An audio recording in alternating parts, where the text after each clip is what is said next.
peace be unto this house," the village chief priest called out at the top of his voice. Baba dashed out from the bedroom, even stepping on his children, where they lay on the floor without an iota of remorse.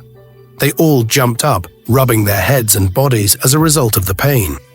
"Who is here?" the chief priest repeated, and the children got up and ran after Baba. As soon as the chief priest sighted Meka, they all went on their knees. "All hail the priestess," the village chief priest said, all still on their knees. Baba, his children and Mecca all turned and looked each other in the eyes, bewilderment evident on their faces. "To what do we owe this visit, wise ones?" Baba questioned, staring at them one after the other. "The gods have found your family worthy," the chief priest said with a smile. "Of what?" Baba asked, looking surprised. One of the chief priests cleared his throat, stood up, slowly marched forward, and then knelt before Meka. "You see, your little daughter here has been chosen by the gods," he said, smiling. "As what?" Baba queried, his confusion growing. To become the first priestess in and around this village, and you know what that means. We have never had a priestess before in this village, not even in the villages around this place. We've heard it several times in folk tales that a priestess superior to all the chief priests in and around here would be chosen, but no one knew when. The time is finally here, the chief priest explained, still beaming with smiles. Mecca was so dumbfounded that everything seemed to her like a dream. Baba turned and looked at Meka, and then at the chief priests, his face a mixture of disbelief and awe. "Please, you all should get up." "We are not worthy to be knelt for," Baba said, his voice trembling slightly. "We choose to remain this way until our priestess says otherwise," one of them said, and Baba immediately turned, looking at Mecca and then at the chief priests. "What really is going on? I am so lost and confused. Which of my children, please?" Baba asked to be sure, and then his wife stepped out. "We just said your daughter. Do you have more than one?" one of the chief priests asked, and Baba's wife immediately turned, staring at him. "What's going on here?" she queried, with eyes still glued to Baba. If I understand them well, they said Mecca here," Baba said and paused, turning to the chief priests. "Mecca here, right?" he asked, pointing at her, and the chief priests all nodded, smiling. "They said she has been chosen by the gods to become the first priestess in the history of this village. Imagine my darling little daughter here," Baba said, putting his arm around Meka's shoulders. Immediately, his wife burst out laughing so hard, her disbelief evident in her mocking tone. "Maybe there's a mistake somewhere." "How come?" she managed to say, still laughing. "Watch out," a chief priest thundered. "Do not speak of the priestess of the gods in such a manner," he added, his voice filled with righteous anger. "Please, temper justice with mercy, eh? Forgive her, please, and you can all be on your feet, I beg of you," Baba pleaded, trying to diffuse the tension. "No, we can't. We can only do so if the priestess permits," a chief priest said firmly. "Meka, you heard what they said." "Please ask them to be on their feet," Baba said, rubbing one of Meka's shoulders encouragingly. Get up," Meka let out hesitantly, and they all stood up. "Kneel," she said, and they all fell on their knees. "Stand," she said again, and they all stood on their feet. Meka smiled immediately, feeling a strange mix of power and uncertainty. Ugwa, her younger brother, whispered into her ear, his eyes twinkling with mischief. "Tell them to jump," he said, smiling. "No, Baba will beat me," Meka whispered back, her voice a mixture of amusement and fear. "Priestess, like we said, you have been chosen by the gods. We brought all these to congratulate you, to rejoice with you, and to show our respect," one of them said, pointing at the food items they brought. "We shall be here again by tomorrow, but to take you with us to the shrine so we can perform some rituals and also to initiate you," another said, and Meka's heart skipped a beat. "Initiation?" she asked in exclamation, and they all nodded solemnly. "Well, we'll take our leave now and be here by tomorrow," one of them said, and they all left, leaving the family in a state of shocked silence. Throughout that day, Baba treated Meka like a queen, but his wife was still embittered. She refused to talk to Baba or even mind any of them. That night, Baba called Meka into the bedroom to ask her if she was happy to become the priestess, or nervous, and she simply said she was nervous, her voice barely above a whisper. The following day, very early, Mecca absconded. She hated the initiation part because she had heard prior to that time that people get initiated with the use of sharp objects, which were used to make incisions on their body. So she left home and went far away without thinking about her brothers. She ran past her father's farm, headed to a place she never knew existed. She walked and walked, finally arriving at an express road where she decided to sit and rest. Of course, she was famished, but she didn't even have an idea where the next meal was going to come from. "How are you?" she heard suddenly from behind. It was the voice of a middle-aged woman who was carrying a tray of oranges on her head. Meka turned swiftly and scanned her from head to toe. "Good afternoon, Ma," she greeted, her voice tinged with wariness. "Afternoon, are you okay?" "You don't look okay to me. Where are you from?"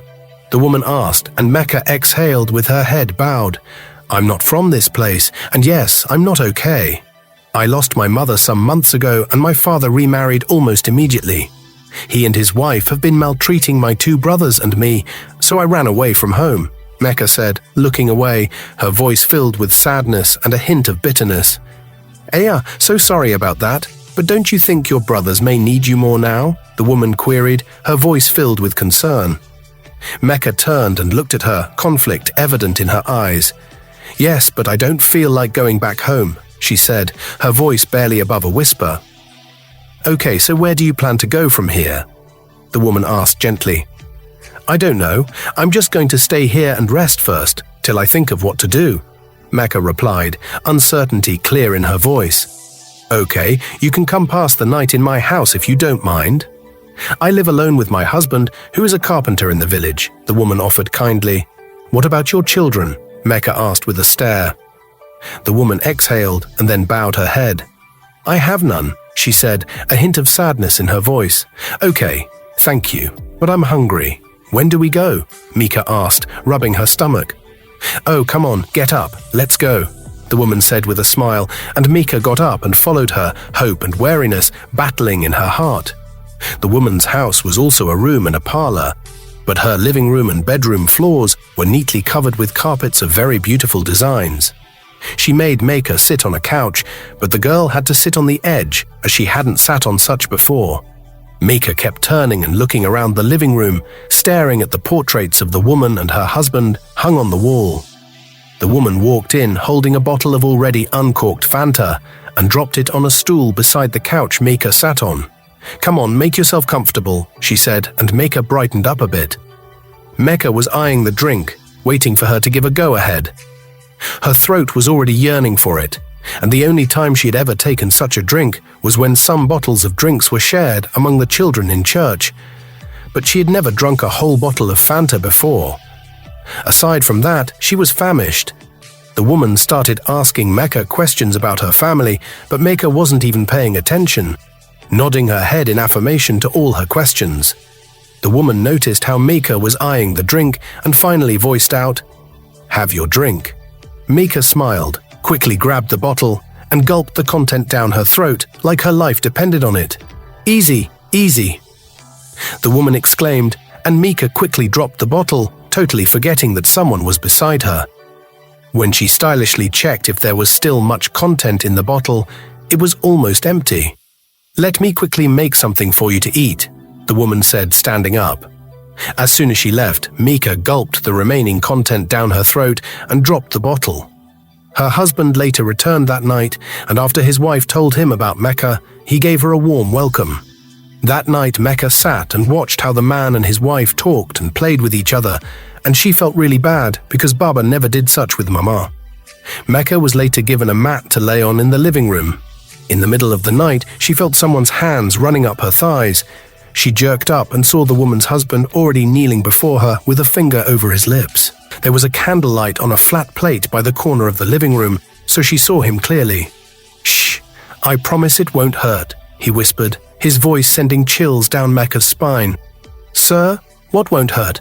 Mecca questioned, staring at him, confusion and fear evident in her voice. "Oh, you're still innocent. Don't worry, I'll teach you," he said, whispering in her left ear, his breath hot against her skin. "What are you talking about?" Mecca asked innocently, her heart racing. Suddenly, he pushed her down and laid on her. He immediately covered her mouth with his palm, but she began struggling with him so he could get up. She had no idea what he was up to, but the more she struggled, the more he pinned her down. As he tore her undergarment, all of a sudden, there came a wind which removed the roof of his house. He jumped up immediately, staring into the sky from his living room, while his wife rushed out from the bedroom, fear written all over her face as she stood there visibly shivering. "What is this? What is this?" the wife questioned, also staring into the sky. Meka was still there on the floor, wondering what just happened when a heavy downpour started. They were there in the rain until it stopped. Meka just curled up by a corner crying, while the man and his wife stood there wondering what was going on, and why there was such a heavy downpour without notice. They were drenched and began to shiver after the rain, but the couple couldn't even imagine leaving their house due to the shock. Very early the next morning, there was a knock on the door. They were all in the living room, so the man rushed to open the door. "We seek the priestess," a voice said from outside. On hearing that, he slammed the door with fear written all over his face. As soon as Meka heard what the person said, her heart skipped, and she looked up immediately, her gaze still up when the man slammed the door. "Who is that?" His wife, who had been expecting him to say something, finally voiced out. I don't know them," he said, pointing at the door, and again the knock repeated. His wife looked at the door and then at him. "They said they wanted to see the princess," she questioned, confusion evident in her voice. "Priestess." "Oh, all dressed in red," he said, his voice trembling. "Priestess, red? Does this place look like a shrine or something?" she queried, and then marched toward the door, flaunting it open. "Yes, good day. This building may look like a shrine already because the roof blew off last night, but it's not. Maybe you should check our native doctor's place or something," she said, trying to sound confident. "The priestess is here. We want to see her," one of them said firmly. "Priestess, I don't understand," she said, looking around, bewilderment clear on her face. "She can hear us." "Priestess, we are not leaving here till you come with us," another said. Meka stood up and started walking slowly toward the entrance door.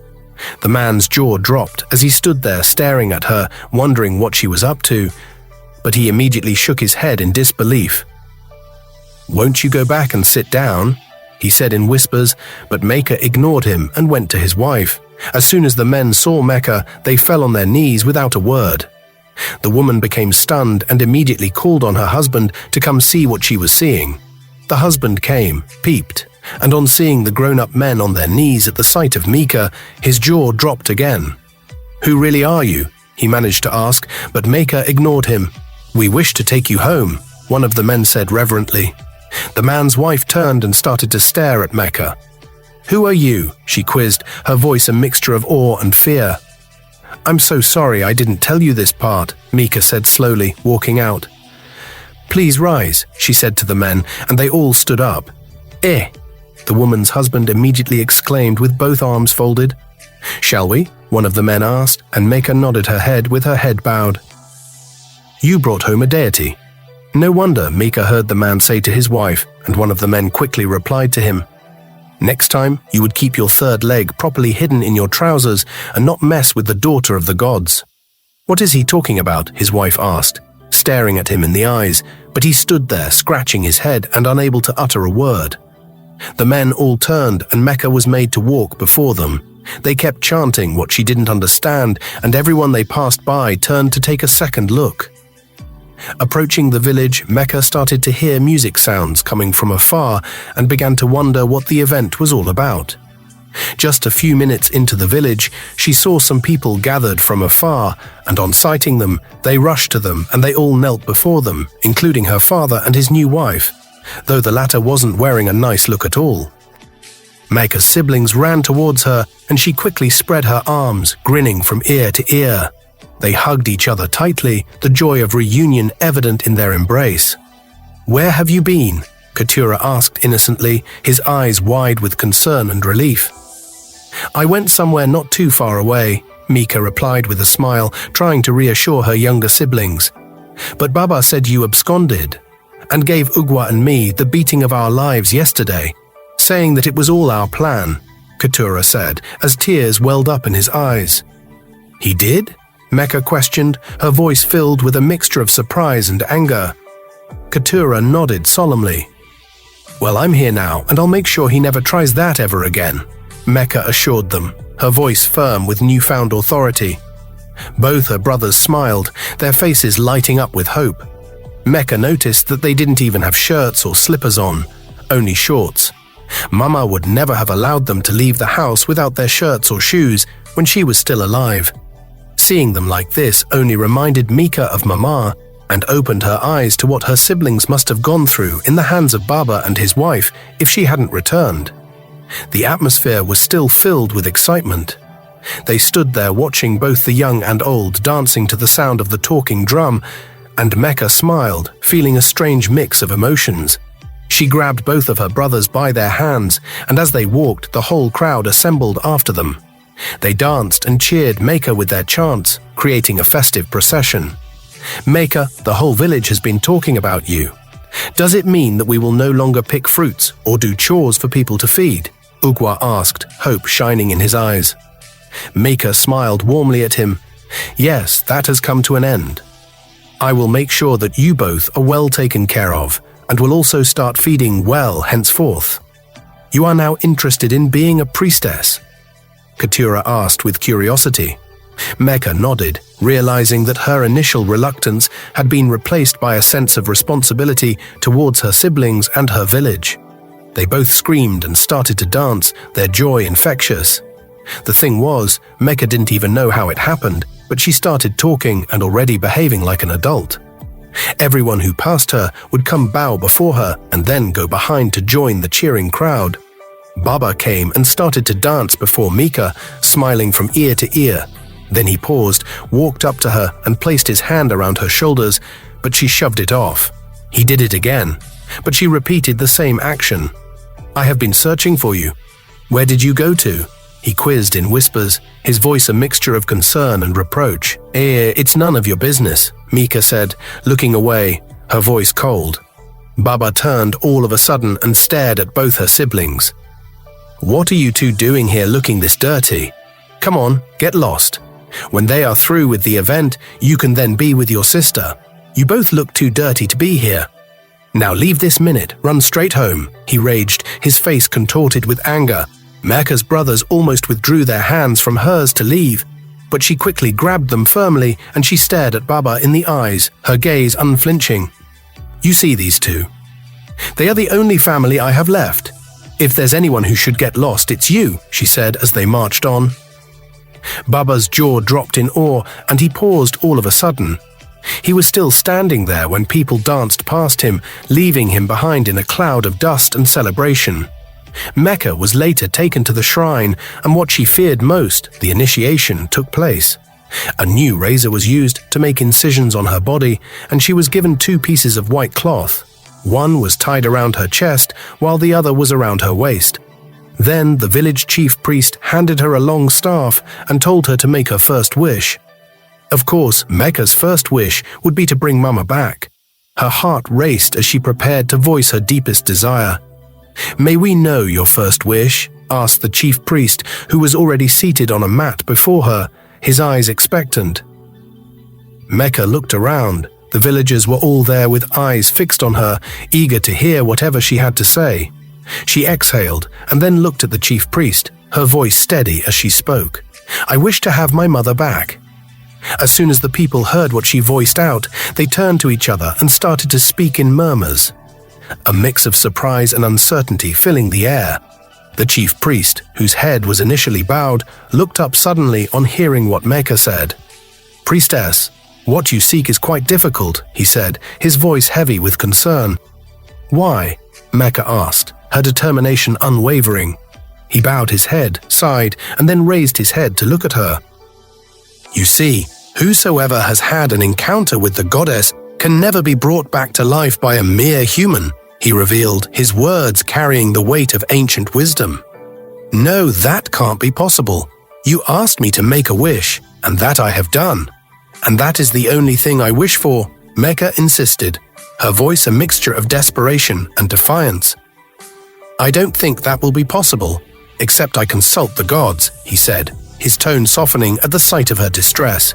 Please go ahead and consult the gods. I want my mother back. I have missed her so much. I need her, and my siblings need her too," Mecca said slowly, her voice thick with emotion.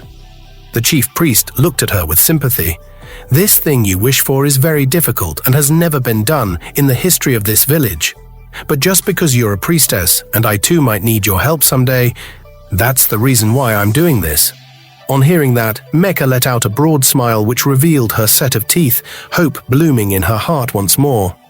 "Thank you," she said, her voice filled with gratitude. Right there, the chief priest opened a wooden box beside him and brought out a white piece of cloth. He spread it on the ground before him, brought out some cowries from the same box, and started speaking in a language Meka didn't understand.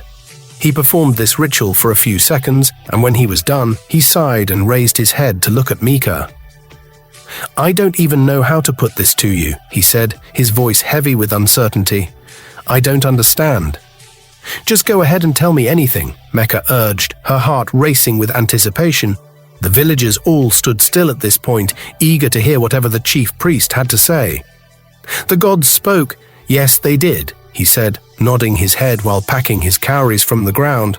"Please let me know. Just talk to me already," Mecca pleaded, her impatience growing.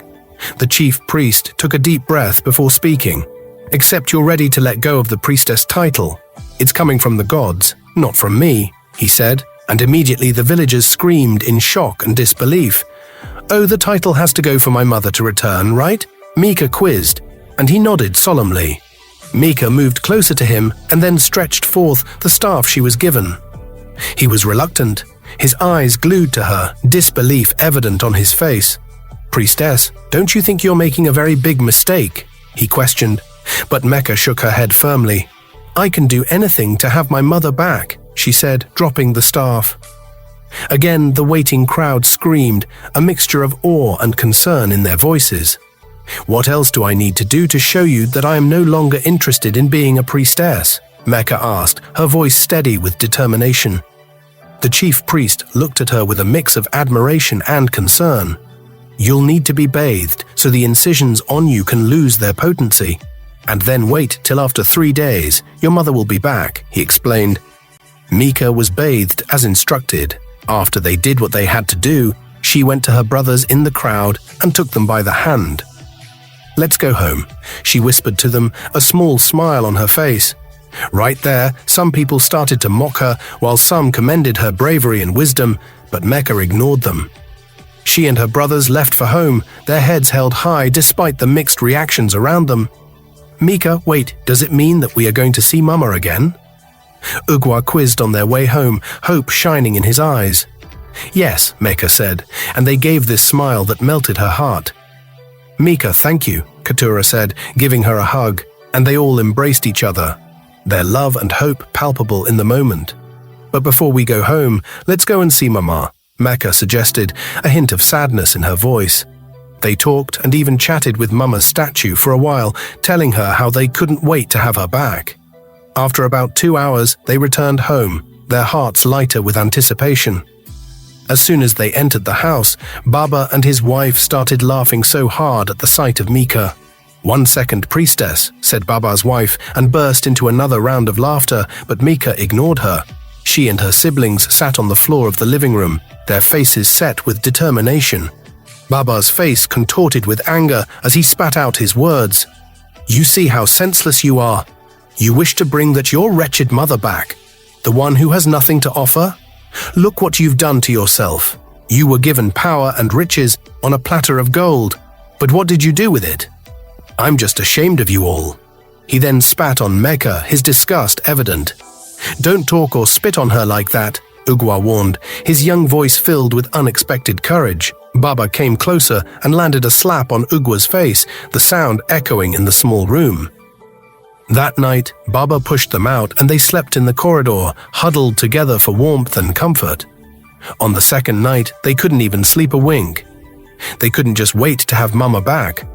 At exactly 5 a.m. on the third day, they opened the door quietly and all dashed out of the house to find Mama. To their surprise and joy, they met her on the road already on her way home. They ran to her and hugged her so tightly, all so glad to have her back. However, their joy was tempered by the realization that Mama could no longer speak. When they reached home, it was their screams that woke Baba and his wife. As soon as he came out to see Mama, he pushed all of them out of the house, his face a mask of shock and anger. From that day, they started living in an uncompleted building. They were shamed and mocked, and feeding became extremely difficult. There were no longer fruits to pick, and nobody wanted them in their homes any longer to do chores. They started to pick kernels from people's farms instead, breaking the kernels, selling them, and then buying a few things with the proceeds. After a few months, when the goddess was to show up as usual, Mecca sneaked out of the uncompleted building and ran through the lonely village roads to meet her. "You again? You're just too stubborn for my liking," the goddess said, walking away, her voice a mixture of annoyance and amusement. "I know, but please, we are suffering. Can you come to our aid and also make my mother be able to speak?" Meka questioned, running after her, desperation in her voice. The goddess turned to face Mecca, her eyes shining with an otherworldly light. "Help yourself. You still have your title. But as for your mother to be able to speak, impossible," she said, her voice echoing with finality. "I don't understand," Meka said, still running after her, confusion evident on her face. "Wait for it," the goddess said, walking away, leaving Mecca standing there, trying to comprehend all she had said. The more Mecca thought about the goddess's words, the more confusing they became. She stood there, lost in thought, when suddenly an unexpected turn of events began to unfold. The following day, the chief priest came to the uncompleted building where Mecca and her family had been staying. He was accompanied by some villagers, their faces a mixture of excitement and apprehension. The chief priest's voice rang out, filled with reverence and awe. "We have come to announce that the gods have again chosen you, Mecca, to be the priestess." Meka's eyes widened in surprise. Her siblings, Ugwa and Keturah, looked at her with a mixture of hope and uncertainty. Their mother, silent as ever, simply watched the scene unfold with curious eyes. The initiation ceremony was performed once again, this time with even more fanfare than before. The villagers gathered around, their earlier mockery replaced by renewed respect and admiration. Meka stood tall, her heart conflicted, but her resolve strengthened by the hardships she and her family had endured. After the ceremony, the chief priest announced, "Make a wish, priestess." Meka looked around, her gaze falling on her silent mother. A sad smile played on her lips as she spoke. "To make my mother speak." The chief priest shook his head solemnly. "That can't be possible," he said, his voice heavy with regret. Meka nodded, a tear sliding down her cheek. She had known deep down that this would be the case, but she had to try. Taking a deep breath, she made her second wish. "I wish never to set eyes on my father ever again," she said, her voice steady and resolute. The villagers screamed in shock at her words. Baba, who had been lurking at the edges of the crowd, rushed forward and fell on his knees, begging for forgiveness. But Meka's face remained impassive, her decision made. The chief priest, recognizing the weight of the moment, ordered that Baba and his wife be sent out of the village. As they were led away, Meka felt a mixture of relief and sadness wash over her. In the days that followed, Meka's life changed dramatically. She was given a big house, land, and even a horse. She, her mother, Ugwa and Keturah moved into their new home, finally able to live comfortably and without fear. As Meka settled into her role as priestess, she found that she had a natural affinity for it. Her kindness and wisdom, born from her experiences, made her beloved by the villagers. She used her position to ensure that no child in the village ever went hungry or unloved. Her mother, though still unable to speak, seemed content. Her silent presence was a constant reminder to Meka of the complexities of divine intervention and the price of power. Ugwa and Keturah thrived under their sister's care, growing into strong, compassionate young men. One evening, as Meka sat on the porch of their new home, watching the sunset with her family, she reflected on the journey that had brought them there. The hardships, the difficult choices, the losses and the gains, all had shaped her into the person she had become. She thought back to the goddess's words, "You still have your title." Now she understood. Despite giving it up, the gods had seen fit to return her to her role as priestess. Perhaps it had been a test of her character, or perhaps the gods had their own inscrutable reasons. As for her wish to never see her father again, Mecca sometimes wondered if she had been too harsh. But then she would remember the suffering he had put them through, and she knew she had made the right choice for her family's peace and safety. The sun dipped below the horizon, painting the sky in brilliant hues of orange and purple. Mecca smiled, feeling a sense of peace wash over her. They had been through so much, but here they were, together and safe. Whatever challenges the future might bring, she knew they would face them as a family. As darkness fell and the first stars began to twinkle in the sky, Meka whispered a quiet thank you to the goddess. For all the pain and confusion, for the lessons learned and the strength gained, she was grateful. This was her path, her destiny, and she would walk it with grace and determination. And so, as the village settled into night, the legend of Meka, the wise and compassionate priestess, continued to grow. Her story would be told for generations to come, a tale of sacrifice, love, and the enduring power of family. Thank you very much for watching. If you've enjoyed the story so far, please drop a comment below. Don't forget to like, subscribe, and turn on the bell notification so you won't miss any updates. Thank you, and remember, we love you.